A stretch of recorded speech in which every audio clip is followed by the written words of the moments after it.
আজকের আমাদের 11 দ্বাদশ শ্রেণীর সমাজবিজ্ঞান প্রথম পত্রের 7ম অধ্যায়ের সামাজিকীকরণ প্রক্রিয়া এই অধ্যায় থেকে আমাদের আজকের আলোচনার বিষয় সামাজিকীকরণ কি আমরা জানব, সামাজিকীকরণ প্রক্রিয়াটা কেমন, এরপরে সামাজিকীকরণের বাহনগুলোর প্রভাব এবং ভূমিকা কি, এই বিষয়গুলো নিয়ে হলো আমাদের আজকের এই ক্লাসে।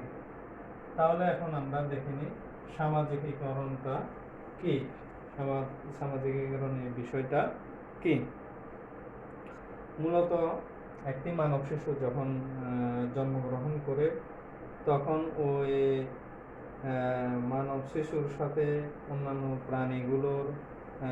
প্রাণীর শাবকগুলোর সাথে তেমন কোনো পার্থক্য থাকে না। মূলত পরবর্তীতে এই শিশুটির যতই বড় হতে থাকে তখন থেকেই মূলত এই শিশুটি তার স্বতন্ত্র বৈশিষ্ট্য দ্বারা নিজেকে অন্যান্য প্রাণীর শাবকগুলো থেকে যে পৃথক আলাদা এটা প্রমাণ করে বা প্রমাণ হয়ে ওঠে। কিন্তু এই পার্থক্যের মূলে শুধু তার মানবিক গুণাবলীগুলোই কিন্তু ভূমিকা রাখে না, সেই সাথে ভূমিকা থাকে এগুলো তার সামাজিক পারিপার্শ্বিকতার সামাজিক শিক্ষার একটা ভূমিকা থাকে এই ক্ষেত্রে। এবং এই সামাজিক শিকন প্রক্রিয়াটাকেই মূলত আমরা সামাজিকীকরণ বলে থাকি বা সামাজিকীকরণ প্রক্রিয়া বলা হয়। এক্ষেত্রে সামাজিকীকরণ বলতে বোঝায় একজন মানুষ যখন সমাজে বসবাস উপযোগী হয়ে গড়ে ওঠে, যে প্রক্রিয়ার মাধ্যমে বা যে কার্য প্রক্রিয়ার মাধ্যমে একজন মানুষ সমাজে বসবাস উপযোগী হয়ে গড়ে ওঠে, ওই প্রক্রিয়াটাকে মূলত সামাজিকীকরণ বলা হয়ে থাকে। তাহলে এই সামাজিকীকরণ সম্পর্কে বলতে গিয়ে সমাজবিজ্ঞানী আরটি শেফারের মতে সামাজিকীকরণ হচ্ছে এমন একটি প্রক্রিয়া যেখানে একটি নির্দিষ্ট সমাজের সদস্য হিসেবে ব্যক্তি তার নিজস্ব সমাজের মনোভাব, মূল্যবোধ এবং কার্যাবলী রপ্ত করে নেয় বা অর্জন করে নেয়। আবার কিংসলে ডেভিসের মতে যে প্রণালীতে মানব শিশু পূর্ণাঙ্গ সামাজিক মানুষে পরিণত হয় তাই হলো সামাজিকীকরণ। তাহলে এই আরটি শেফার্ড এবং কিংসলে ডেভিসের এই সংজ্ঞাগুলোর আলোকে আমরা বলতে পারি যে সামাজিকীকরণ হচ্ছে এমন একটি প্রক্রিয়া যেখানে সামাজিক ক্রিয়া প্রতিক্রিয়ার মাধ্যমে মানুষ সামাজিক জীবে পরিণত হয়। তার মানে প্রথমেই বলছি আমরা একটি মানুষ জন্মগ্রহণ করে একটি মানব শিশু এই পৃথিবীতে বা পরিবারের জন্ম নিয়ে কিন্তু তার মধ্যে মানব শিশু এবং অন্যান্য প্রাণীর শাবকগুলোর মধ্যে কোনো পার্থক্য থাকে না। পরবর্তীতে বড় হওয়ার মাধ্যমে কিন্তু ধীরে ধীরে এই পার্থক্যগুলো বা নিজের স্বতন্ত্রতার জিনিসটি স্বকীয়তার বৈশিষ্ট্যগুলো ফুটিয়ে তুলে বা ফুটে ওঠে এবং এগুলোর পিছনে শুধু তার জৈবিক গুণাবলীগুলোই বা মানবিক গুণাবলীগুলোই কিন্তু গুরুত্বপূর্ণ ভূমিকা রেখেছে মূলত সামাজিক পারিপার্শ্বিকতার শিক্ষাটা বা পরিবেশটা। এই কারণে এখানে আমরা দেখতে পাই সামাজিকীকরণ হচ্ছে এমন একটি প্রক্রিয়া যেখানে সামাজিক ক্রিয়া প্রতিক্রিয়ার মাধ্যমে মানুষ সামাজিক জীবে পরিণত হয়। এই হলো সামাজিকীকরণ কি বা সামাজিকীকরণ কাকে বলে, এটা আমরা জানলাম। এরপরে এখন আমরা জানবো এই সামাজিকীকরণ প্রক্রিয়াটা কি এবং কিভাবে হয়। সামাজিকীকরণ সংজ্ঞা আলোচনা করতে গিয়ে আমরা দেখেছি সামাজিকীকরণ একটি প্রক্রিয়া এবং এটি জন্ম থেকে মৃত্যুর আগ পর্যন্ত জীবনব্যাপী প্রক্রিয়া। আর এই প্রক্রিয়াটা চলতে থাকে তার প্রথমে পরিবারের মধ্যে, যেহেতু পরিবারের মধ্যে একটি মানব শিশুর জন্ম হয়, পরিবারের পরবর্তীতে পুরা সমাজের সাথে সম্পৃক্ত হয়ে তার আমৃত্যু এই সামাজিকীকরণ প্রক্রিয়াটি একজন মানুষের জন্য চলতে থাকে।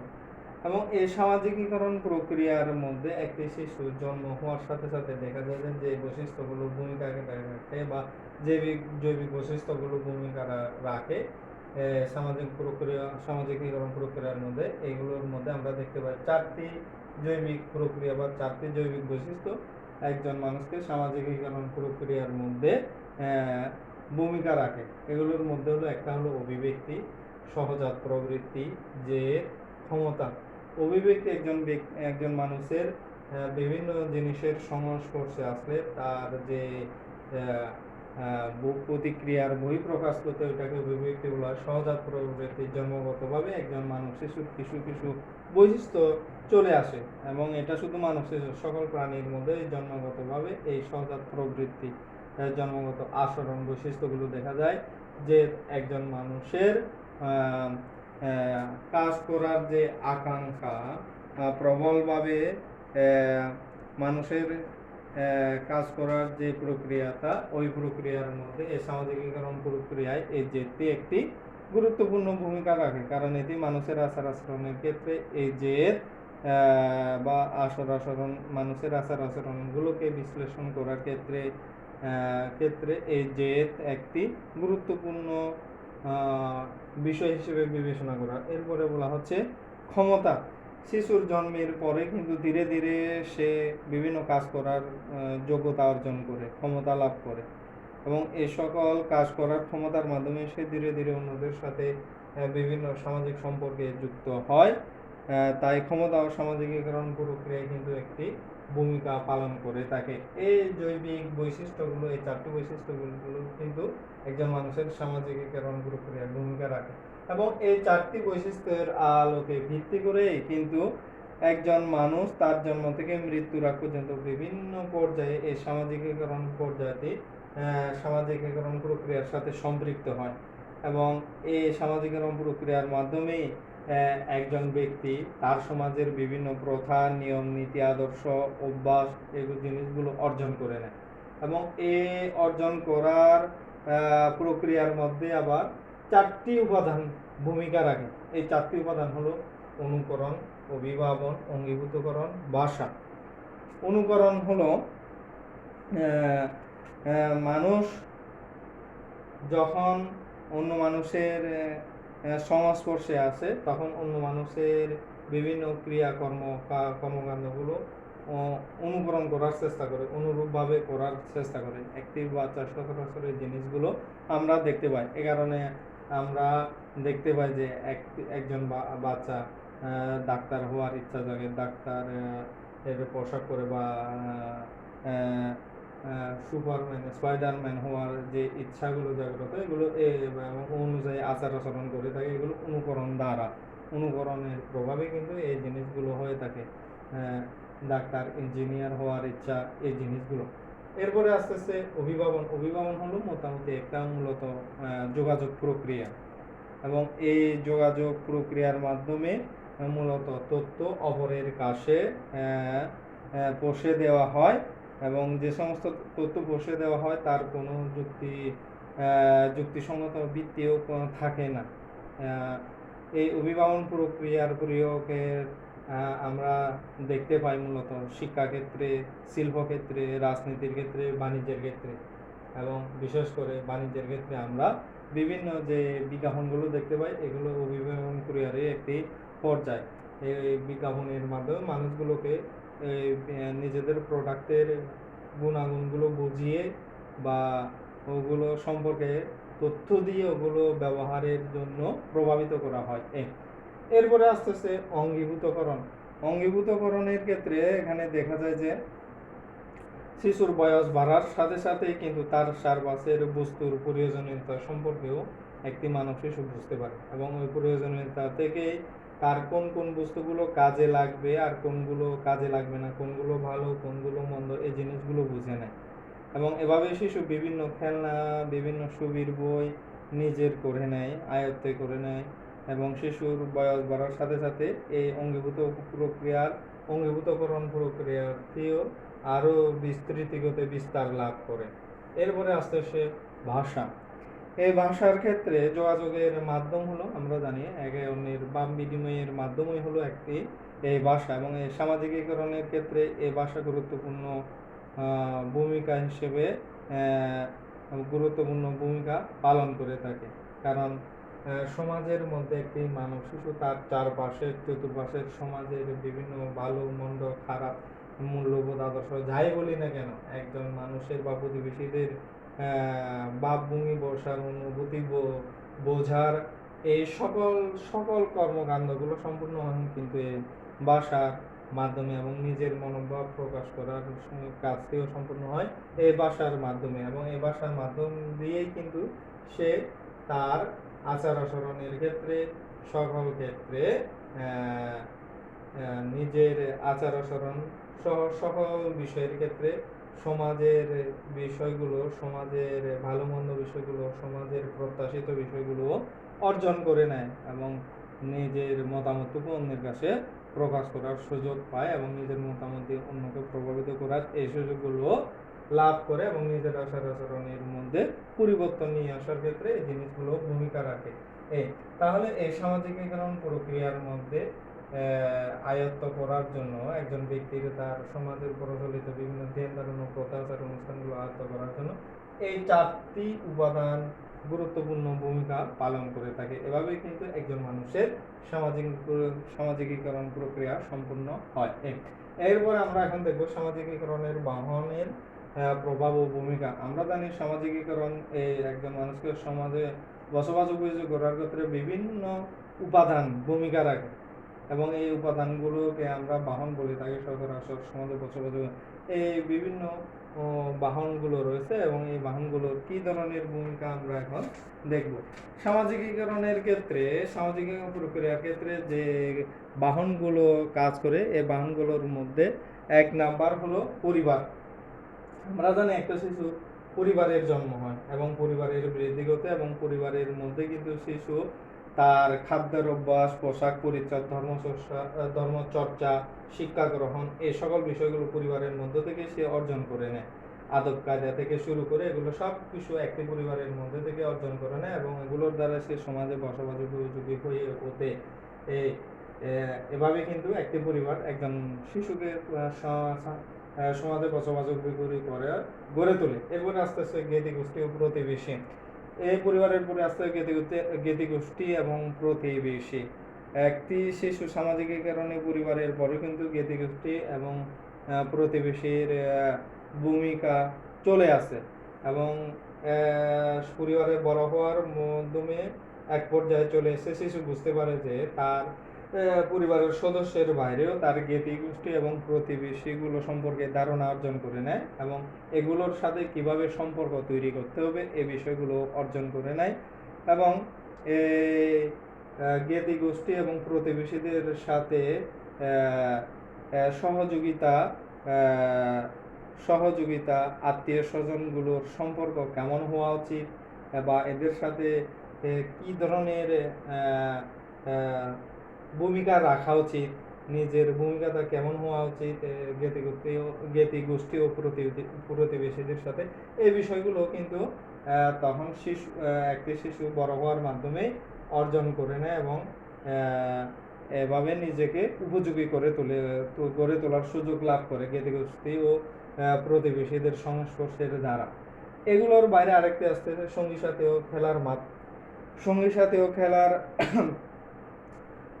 মাঠ এটাও কিন্তু একজন ব্যক্তির সামাজিকীকরণে গুরুত্বপূর্ণ ভূমিকা পালন করে থাকে। খেলার মাঠে সর্বজন স্বীকৃত কিছু নিয়ম কানুন মেনে চলতে হয় এবং শৃঙ্খলা মেনে চলতে হয় এবং এগুলো করতে গিয়ে পারস্পরিক সহযোগিতা কর্তব্য পরায়ণতা সহনশীলতা অর্জন করে নেয়। এই সঙ্গী সাথী ও খেলার মাঠের অংশগ্রহণের মাধ্যমে একটি শিশু এই গুণাবলীগুলো অর্জন করে নেয় এবং এই সঙ্গী সাথী ও খেলার মাঠের দ্বারাই একটি শিশু অন্যের প্রয়োজনীয়তা অন্যের গুরুত্ব উপলব্ধি করতে পারে অনুধাবন করতে পারে এবং তাদের সঙ্গে দায়িত্ব কর্তব্য এবং সহযোগিতার যে সম্পর্ক তৈরি করতে হয় এই জিনিসগুলো সে অর্জন করে নেয় এবং কে কী আচরণ করছে কার সাথে কিভাবে কথা বলতে হয় কি ধরনের পোশাক ব্যবহার করতেছে এই জিনিসগুলো কিন্তু সঙ্গী সাথী ও খেলার মাঠের দ্বারা একটি শিশু অর্জন করে নেয়। এভাবে তার সামাজিকীকরণ গতে থাকে সামাজিকীকরণ প্রক্রিয়ায় অংশগ্রহণ করে থাকে এবং নিজেকে গড়ে তোলে। এরপরে আস্তে আস্তে ধর্মীয় প্রতিষ্ঠান। শিশুর সামাজিকীকরণের বিভিন্ন ধর্মীয় প্রতিষ্ঠান এবং ধর্মীয় আদর্শ কিন্তু গুরুত্বপূর্ণ ভূমিকা পালন করে থাকে। মানুষ যে ধর্মই অনুসরণ করুক, ধর্মের অন্যতম প্রধান শিক্ষাই হচ্ছে মানুষের সাথে, সমাজের সাথে মিলেমিশে বসবাস করতে হবে বা বসবাস করা উচিত, দরকার। এবং ধর্মীয় এই বিভিন্ন বিধিনিষেধ পালনের লক্ষ্যে মানুষের সাথে একত্রে অবস্থান হলো ধর্মেরই একটি অংশ।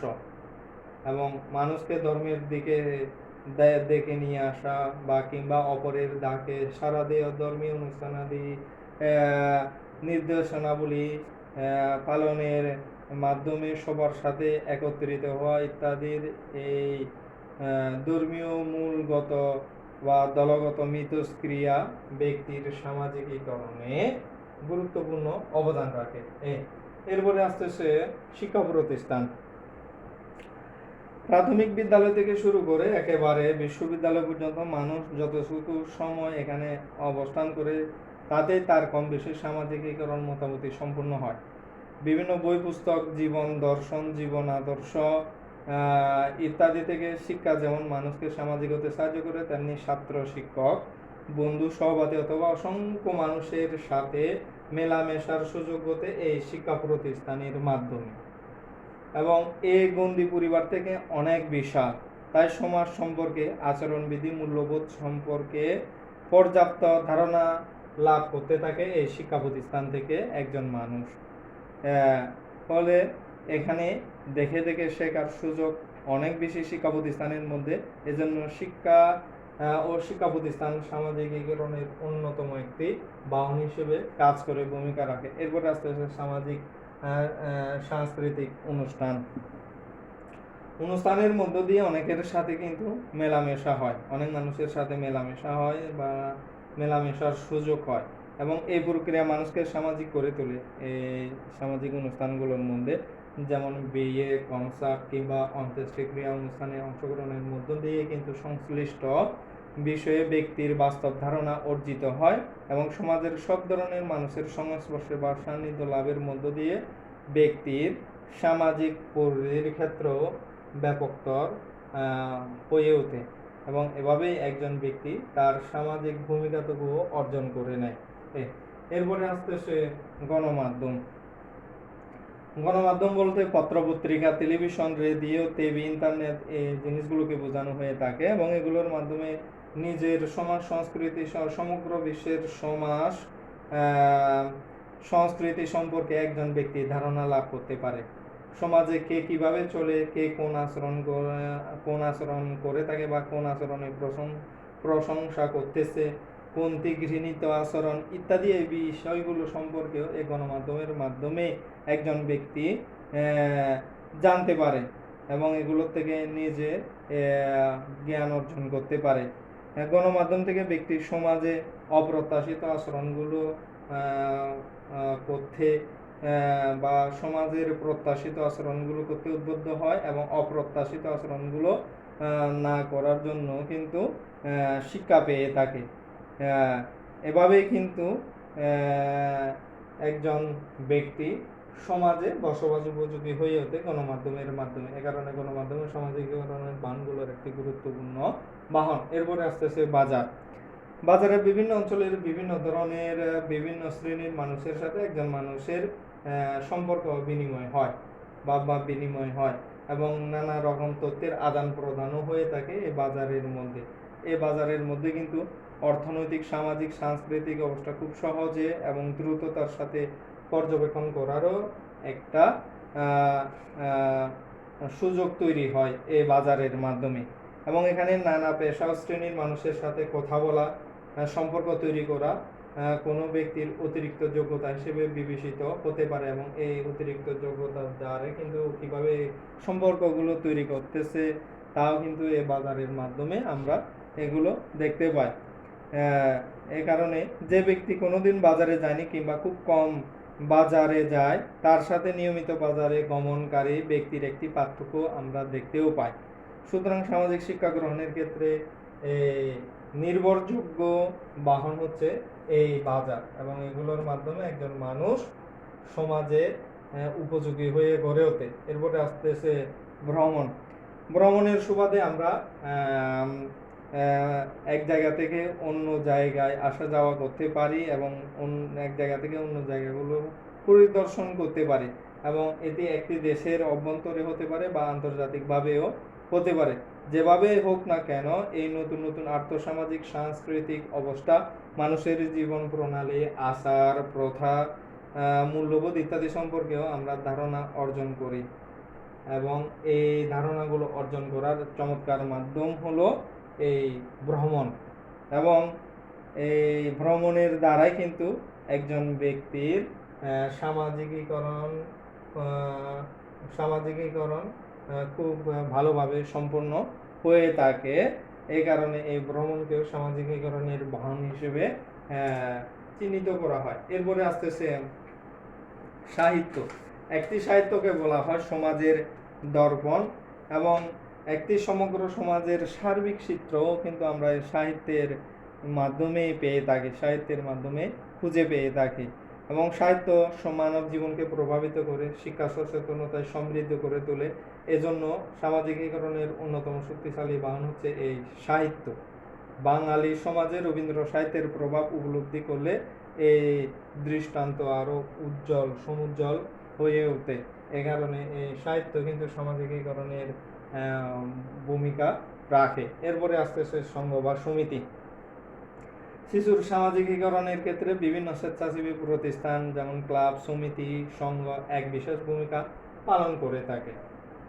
এ পর্যায়ে শিশু কিশোরদের স্বাধীন সত্তা এবং মনোভাব ও মতামত প্রকাশ করার সুযোগ হতে তার মধ্যে সমাজ সচেতনতা বৃদ্ধি পায়, দায়িত্ব কর্তব্য সম্পর্কে অধিকার সচেতন হয়, এবং সমাজ কল্যাণে কখনো বা আদর্শবাদী ধ্যান ধারণায়ও উদ্বুদ্ধ করে তোলে একজন মানুষকে এই সংঘ বা সমিতি। এভাবেই কিন্তু একজন মানুষকে তার সমাজের চলার জন্য উপযোগী করে গড়ে তোলে এ সকল বাহনগুলো। এর থেকে আমরা দেখতে পেলাম যে এই সামাজিকীকরণের এই যে বাহনগুলো রয়েছে, এগুলো কিন্তু একজন মানুষকে বিভিন্নভাবে প্রভাবিত করতেছে, বিভিন্নভাবে তার আচার আচরণের ভূমিকা রাখতেছে, এবং বিভিন্নভাবে তার সমাজে বসবাস করার জন্য, সমাজে টিকে থাকার জন্য এই বাহনগুলো একজন মানুষকে উপযোগী করে গড়ে তুলতেছে। এভাবে কিন্তু সামাজিকীকরণের বাহনগুলো একজন ব্যক্তির উপরে প্রভাব এবং ভূমিকা রাখতেছে।